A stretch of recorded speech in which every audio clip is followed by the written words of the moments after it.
Our journey begins with a big question. Why do we think? What functions do our thoughts fulfill? How important are they? What happens to us when we think? And can we really think our way to riches, success, or better health?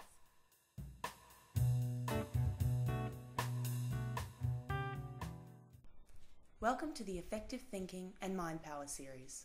You are invited on a journey of discovery into the very purpose of life, into the role that thinking plays in our lives. Throughout this program, psychologist Hugo will be looking at the forces that exist within us and how these forces manufacture our destiny, the thinking processes that are responsible for our daily successes and failures, and the power that makes us feel, think, and strive. The concept of mind power is still quite mystic. So what's the real story here? Is it about bending spoons with our minds? Or is it something more scientific? Can we use mind power to create success or a better life? Or even to cure illness? No, it's not about bending spoons with our mind. And yes, it is a scientific issue and a skill that we can use to generate success and even use to help healing. In simple words, mind power is essentially understanding that we possess in our brain a natural subconscious machinery, a mechanism whose primary function is to direct us towards accomplishing goals. It is a device that controls our lives, and that if left on its own, it may well be working towards detrimental or negative objectives, thus creating our difficulties. But we can learn to train this inner mind, and this is going to be our main objective in this series. But to understand this natural achieving mechanism, we first need to understand what our subconscious mind is. Imagine someone throws a ball to you, let's say a tennis ball. As the ball reaches you, you extend your arm and with a bit of luck you catch it. Now, if I were to ask you, what was in your mind when catching the ball? Very likely you would say, just the thought of catching the ball.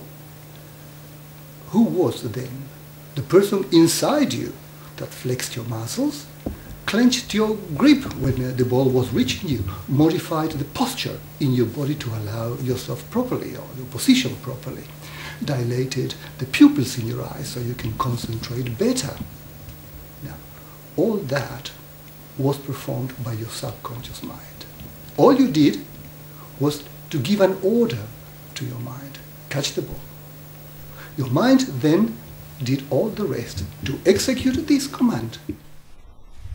With your thoughts, you are constantly training your mind without even being aware of it.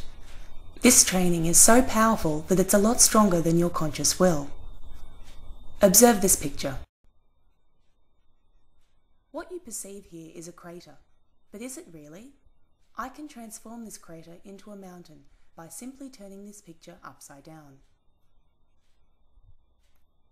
Now you see a crater.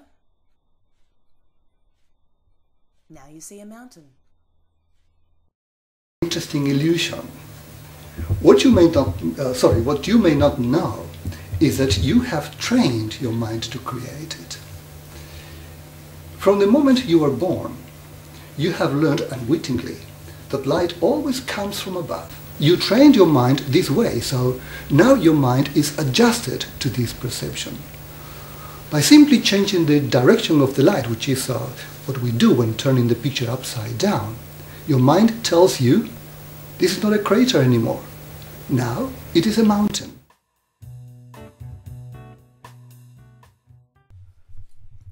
When you are attending to your normal daily tasks, whether you are doing your job at work, trying to pay your car loan, or making your relationship work better, you feel as though you are the one performing these intentions.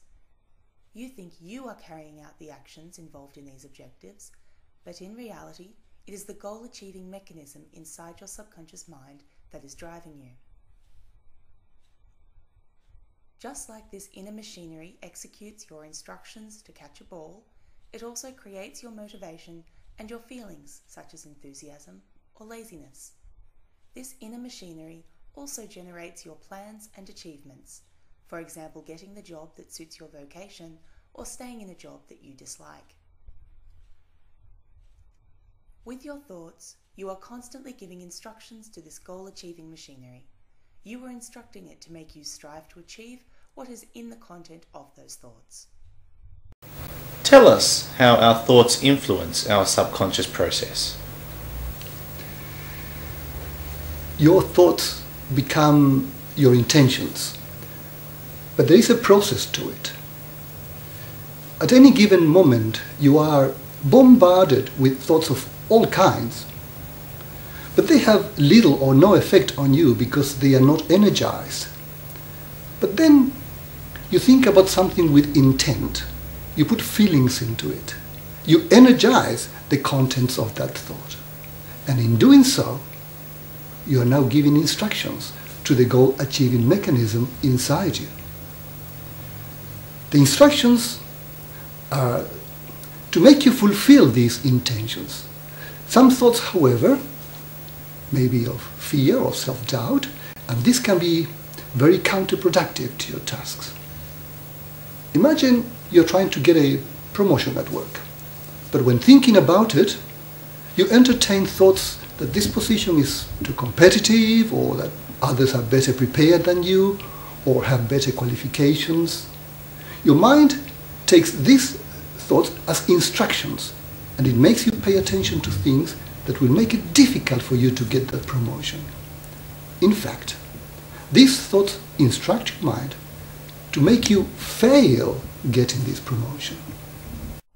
Observe this sentence and count the number of times that the letter F for Fred is contained in it. I will display the sentence for a few seconds.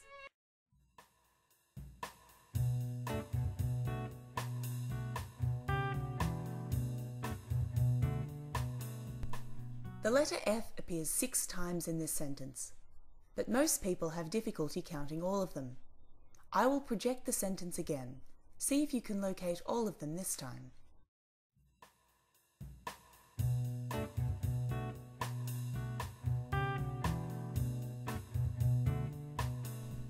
It is very likely that you still had difficulty counting all 6 letter Fs, even after going through this sentence several times.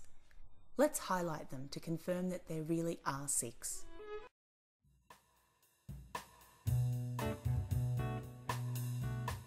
Just like your mind controls your perceptions, it also controls your intentions and your ability to achieve.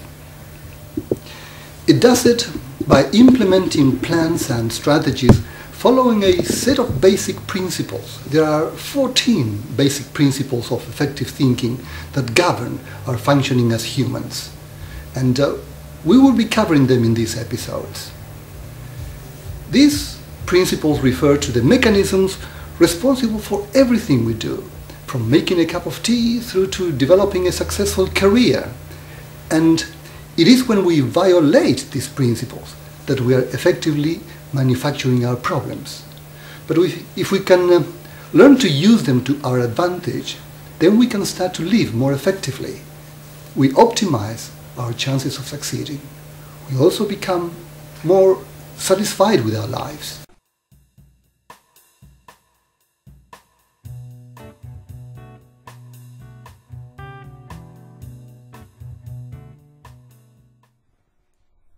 Life can provide satisfaction or hardships equally, but a lot depends on how we make use of our internal achieving machinery. Learning to live effectively is equivalent to learning to think effectively, and it is inevitable that in order to be successful and happy, we need to think appropriately. The inescapable reality is that faulty thinking can attract misfortunes, but effective thinking can create opportunities.